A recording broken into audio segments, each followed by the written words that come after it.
In late October of 2020, over a dozen trucks transporting 4,000 sheep from Mongolia landed in North China's Erenhot, the border city between China and Mongolia.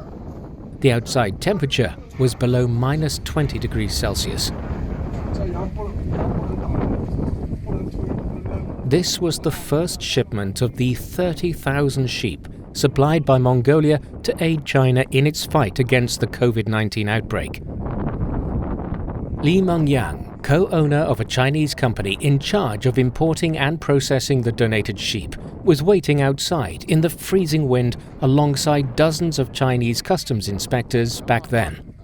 Sharing with us the video he took at the scene, he feels as if he can still hear the wind howling, even though 3 years have passed.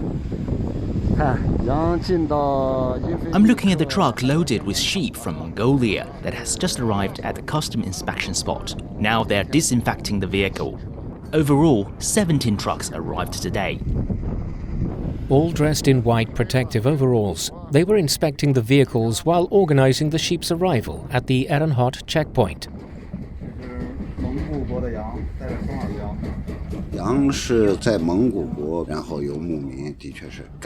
The Mongolian sheep were herded down south to the border area and quarantined for 30 to 35 days. The sheep were later transferred by truck to Erenhot.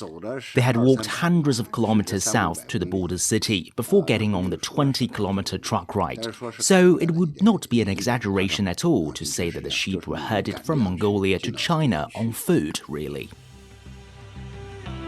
It all started in February 2020, when the then Mongolian president Khaltma Batulga paid a special visit to China during the critical stage of its COVID-19 pandemic prevention and control. President Xi Jinping has met with his Mongolian counterpart, Khaltma Batulga. The two leaders held talks in the Great Hall of Batulga was the first foreign head of state to visit China since the outbreak of the pandemic. During their meeting, he presented Chinese President Xi Jinping with a parchment as proof of his intention to donate 30,000 Mongolian sheep to China. Later that year, Project Sheep was launched throughout Mongolia, quickly capturing the interest of its people. More than 21 provinces in the country joined forces to provide urgent assistance to China's Hubei, ranging from local government agencies to private organizations and individual herdsmen. Sheep, according to Batulga, represented sincerity and warmth in their culture. It is believed to carry the finest wishes and is the first choice for a gift. Meanwhile, it is also believed by many that eating fresh mutton will help boost people's resistance and immunity to illness, which was critical in battling the pandemic. By offering mutton to their neighbors who were fighting against the COVID-19 pandemic, the Mongolian people empathized with the Chinese and were very supportive in donating their sheep to China as a means of standing together in difficult times. One herdsman had donated 9 of his sheep. He told China's Central Television in an interview that it was a decision he made together with his family. To us Mongolians, the sheep is our treasure. The pandemic is threatening our neighboring country, and we'd like to help by offering our most precious gift. He said, If this could help them, we would be very happy.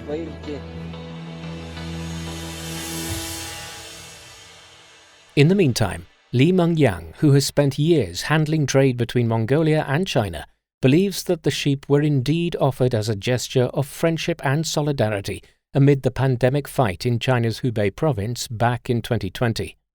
The donated Mongolian sheep were collected from herdsmen in the country's southern pastoral areas.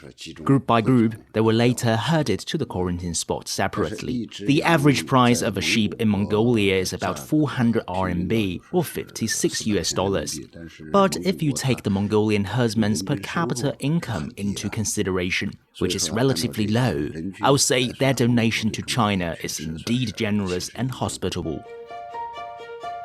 After the sheep arrived, Mengyang and the company staff soon took on the task of checking the health conditions of the animals before processing them.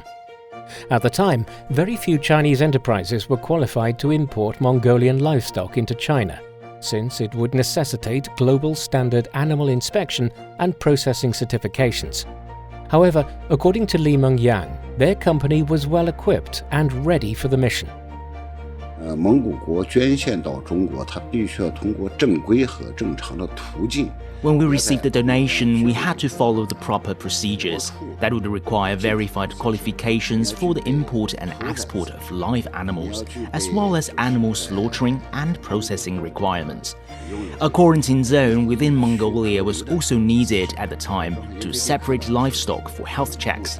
And our company, which specialized in the live animal trade between China and Mongolia, had met all of the aforementioned criteria. Eventually, the Ministry of Commerce delegated the task to us. Conducting business between the two countries since 2018, Mengyang shares that this was the very first case of live animal importation between China and Mongolia, even for their company. He mentions that previously they were mainly familiar with commodities including ores, slag, mineral fuels, wool and animal hair products as Mongolia's principal exports to China. But this time, under the support from governments from both sides, Mongolian sheep arrived in China as a donation and, at the same time, a new type of export commodities in the making for future trades. Excited for this opportunity, therefore, Li's company brought in personnel to take care of each procedure. And once the processed mutton was ready for consumption, they first sent the boxed meat to central China's Hubei province, the frontier of China's pandemic fight in early 2020. Now we are loading the mutton onto the truck, processed and packed from the donated 30,000 sheep. Though his tone may sound light, 48-year-old Mengyang shares that preparing for the delivery to Wuhan was no easy task for him and his staff. Given that live animal processing requires low temperature to prevent health issues, their company also constructed a cold storage house in Eronhot, where they did the packaging and prepared the mutton for delivery.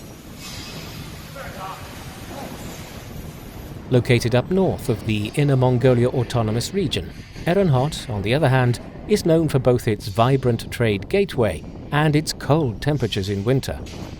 Recalling his time working there, Mengyang says having to bear with the coldness from both in and outside of their working site was an unforgettable experience. I think all of us were reaching to a physiological limit after every 30 to 60 minutes working inside the cold storage. The outside temperature was minus 27 to 28 degrees Celsius in Eronhot, but the temperature in the storage was below minus 40 degrees Celsius. We were there mainly to pack up and box the frozen mutton. And interestingly enough, every once in a while, we needed to come outside and face the winter winds in order to stay warm. But their efforts were well paid back. According to Li, the mutton they processed, packed and delivered was eventually shared and appreciated nationwide. For after receiving the delivery, the Hubei provincial government not only sent it to frontline medical workers within the province, but also distributed it to medical teams all around China who assisted Hubei's fight against COVID-19 in early 2020. Shortly after that, in December 2020, comments of appreciation from mutton recipients were all over the internet, praising how good it tastes. A group of doctors and nurses from Shanghai wrote on Weibo and other social media that their hospital canteen braised the mutton and served it to the Hubei aiding medical teams, receiving numerous compliments. It's been over half a year since we went to Wuhan for medical assistance, but the people of Wuhan never forget about us. By sharing the donated mutton they received from Mongolia, I could feel the bond between us. We are very happy and honored to have received the gift from Mongolia in the cold winter. It warms us up from inside out. It's warming to the heart and tasty in the mouth. Reading the compliments on the mutton's good taste, Mengyang becomes more confident in developing a long-term livestock trade with Mongolia in the near future. Via his personal engagement in the sheep donation procedure in 2020, therefore, he believes that the sheep donation from Mongolia has built a new pathway that would benefit people in both countries. Nowadays, this type of trade tends to get normalized. By doing so, I think the biggest contribution we could make is to help increase the direct income of herdsmen in southern Mongolia. Besides, it's certainly our hope that both China and Mongolia will maintain this common developing goal in the future, for it will surely benefit the people and business trades of both sides. Despite the impact of the COVID-19 pandemic, trade between China and Mongolia continued on in 2020 under strict pandemic prevention and control measures. In the first 8 months of that year, China exported 68,000 tons of fresh fruit and vegetables to Mongolia, while regularly receiving minerals such as coal and copper from it. From January to mid-October 2020, a total of 1,820 China-Europe freight train trips were made via Ehrenhot, transporting goods between the two nations while strengthening the economic corridor. However, the thriving trade and businesses had to be put on hold when a surge in infection rates began to grip Mongolia. In November 2020, the country was grappling with a surge in COVID-19 cases, bringing its people into the midst of a fierce battle against the pandemic. With the pressure on infection rate control rising throughout that month, the country had an urgent need for anti-pandemic materials. Hearing the news, China's Hubei province, formerly hit hard by the virus, instantly jumped into action. Under instruction from the Ministry of Commerce, a batch of pandemic prevention supplies was donated to Mongolia in the name of Hubei Provincial People's Government. This is Zhao Yun, who works at the Foreign Economic Cooperation Management Office in the Department of Commerce of Hubei Province. For we all remember when Hubei province was battling with the pandemic earlier that year, the Mongolian people kindly donated their sheep to us and provided their help just in time. So we want to thank Mongolia for their support and, in turn, help them with the fight against the virus. Without any delay, Zhao Yun and her colleagues soon started gathering resources for the return goods. At that time, we were working hand in hand with several corporations and governmental departments to accomplish the task. Of course, our priority was to confirm the donation supplies, so we immediately contacted local medical and biotechnological companies who provided PCR detectors and nucleic acid testing tools for the donation. My colleagues and I were mainly coordinating the supply procurement at that time. In total, Hubei province eventually donated 3 PCR detectors for infection diagnoses, as well as 30,000 nucleic acid testing kits to the National Emergency Committee of Mongolia. The nucleic acid testing kits have been previously exported to more than 180 countries. Back in late 2020, nucleic acid testing remained an important means for diagnostic testing and pandemic prevention, and the product was, therefore, included in the World Health Organization emergency use list. Helping to gather the anti-epidemic supplies firsthand, Zhao Yun recalls that there was a time when she and her colleagues worked assiduously. Together, they managed to have all pandemic prevention supplies ready for shipment in less than 3 weeks. But, according to Zhao, these were not the only supplies Hubei had to offer. Just like sheep representing the sincere good wish from Mongolia, Zhao Yun shares that they had, in return, carefully selected tea bricks from renowned local brands as a token of their best wishes. The various kinds of tea bricks we produce here in Hubei are known to be very popular in Mongolia. So as we gathered other supplies for the donation later on, we also selected the local Qin tea bricks from our finest brands as part of the donation. The Qin tea or black tea brick is the main material used for the Mongolian milk tea, which explains its popularity there. This type of salted milk tea is enjoyed in gurs or yurts across the Mongolian steppes, making the tea trade essential for the Mongolian people, especially in winter. Proudly shared by Zhao Yun, the international tea trade in Hubei province has existed ever since ancient times. Famous cities like Hankou, which is part of modern-day Wuhan, was once known around the world as the tea port of the Orient. And more specifically, she mentions that their tea trade with Mongolia also has hundreds-years-old history.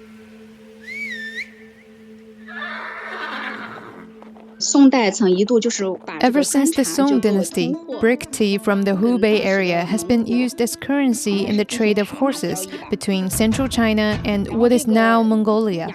One of the trading routes, called the Xindian Ancient Tea Horse Road, started from here in the ancient town of Yanglodong, or Yanglo Cave in Hubei. The route was established during the Song dynasty and prospered during the Ming and Qing dynasties. That was also when our tea-making techniques were extensively developed. The ancient Tea Horse Road, or Cha Ma Gu Dao in Chinese, was a network of caravan paths winding through the mountains of Sichuan, Yunnan, and Xizang Autonomous Region in southwest China. It was known to be a series of tea trade routes that are sometimes referred to as the Southern Silk Road or Southwest Silk Road. The Xindian Ancient Tea Horse Road that Zhao Yun mentioned is one of the ancient tea trading routes that started from today's Hubei province. It travels up north all the way across Mongolia and ends in Russia. Back in the 17th to early 20th century, the 3,000 kilometers route was known internationally as an important business path that brought the Chinese tea bricks to its neighbors in the far north. Even today, the slabstone road of the ancient tea-producing town still attracts tourists and bricked tea lovers from all around the world to come for a visit. The black tea bricks originated here at the Yanglo Cave in Hubei province, and we've had this history of trading tea with Mongolia since the old days. All in all, we wanted to offer the tea as a gift along with the medical supplies and express our gratitude and best wishes to the people of Mongolia. Therefore, a total of 30,000 black tea bricks from Yanglo Cave, as well as thousands of bags of tea provided by other famous local brands, were procured as part of the donation supplies and taken on their trip to Mongolia on December 23, 2020. The tea, with Mongolian elements such as the yurt designed on its packaging, was later delivered to the hands of the Mongolian herdsmen as their daily subsistence supply. As one of the coordinators of the donation process, Zhao Yun says preparing for the supplies was quite a new experience for her, even after 6 years of working on overseas businesses and coordinating contracting projects.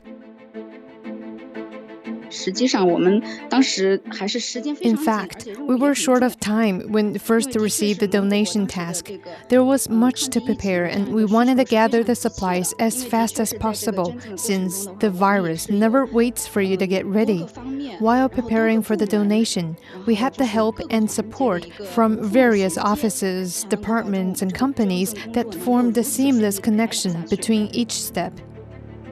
Apart from gathering the medical equipment and the tea supplies, Zhao explained that they also worked on getting support from the Ministry of Commerce, the Hohhot Customs in Inner Mongolia, and other relevant departments in order to ensure the donation would get through customs declaration and inspection immediately after arriving at the border.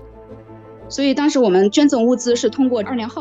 that time, we transported the donation through the Ehrenholt port. The organizations we were working with also recommended a reliable logistics company to help with the delivery process. Thanks to their support and fast response, the safety inspection and customs clearance were all carried out very smoothly. From the transshipment of the goods to the handover procedures, Zhao Yun and her colleagues monitored each step with great care. In order for the donation process to move on as scheduled, they needed to make numerous phone calls and meet representatives from various departments and enterprises on a daily basis. Zhao Yun says even though they weren't able to be at each stop in person, it was their biggest wish that the supplies should arrive safely and swiftly into the hands of the Mongolian people. Having been through the virus outbreak in Hubei back in early 2020, Zhao and all the other staff of the crew knew very well that the victory of containing the infection rate in Hubei was hard-won, and that any help that can be given would make a difference to those who were still battling the pandemic. With joint efforts from all parties, Zhao Yun recalled that the entire donation process went ahead quickly. It took us only 1 week to hand over the pandemic prevention materials to the National Emergency Committee of Mongolia. And then in another 10 days, the tea was all delivered as well. All parties involved in the donation process had cooperated very well. We couldn't have done it in such a short period of time without their help. As preparations and transportation proceeded as planned, the Hubei Province Department of Commerce also hosted a donation ceremony attended by the Mongolian ambassador to China. They put on a showcase of donated merchandise samples, and Zhao Yun, with a delighted smile, says that she was glad to have been at the ceremony in person to introduce the samples herself. Well, I was demonstrating the tea samples there in person, and the suppliers of the donated tea bricks also sent professionals from their respective companies to perform tea ceremonies. They even invited the Mongolian ambassador to take a sip of the tea they made. She recalled that while introducing the donated tea samples to the ambassador, there was one moment that she remembers deeply, even until this day. After seeing and tasting our tea, the ambassador left a comment saying that the smell and flavor reminded him of the childhood taste of their Mongolian milk tea. That left a deep impression on me. Later, he also expressed his appreciation to China for the donation and said it was the best gift for the Mongolian people. He said he hoped that both sides could take the sheep and tea donation as an opportunity to further deepen the cooperation and mutual understanding. So, in the future, we look forward to a stronger tie between the two sides, not only in the field of economy, but also trade and culture. Over the years, the two countries have engaged in various forms of bilateral aid and cooperation, with the bilateral trade volume surpassing $9 billion in 2021, up by more than 35% from the previous year. On November 28, 2022, just about 2 years after the sheep and tea gifts were exchanged, Chinese President Xi Jinping held talks with visiting Mongolian President Uknagin Kurelse in Beijing. Speaking about the meeting, Sun Weidong, Chinese Vice Foreign Minister, said that the talks had sent a clear signal that the China-Mongolia Comprehensive Strategic Partnership has entered a new stage and reached a new level. In terms of development, both sides agreed to make good use of the joint construction of China's Belt and Road Initiative and Mongolia's Prairie Road Development Strategy. We believe that the construction of a shared future between the two countries will go deep and remain solid under the leaderships of the heads of both states as we deepen exchanges and cooperation. With joint efforts, we will promote modernization and national rejuvenation in both countries, which sets a good example of the friendly relations between two nations. With that, we conclude this episode of Footprints. Thanks for listening. I'm Bob Jones. If you're interested in hearing more stories from our new series, Connected, just key in Footprints and you can find us wherever you listen to your podcasts. We'll see you next time. Bye for now.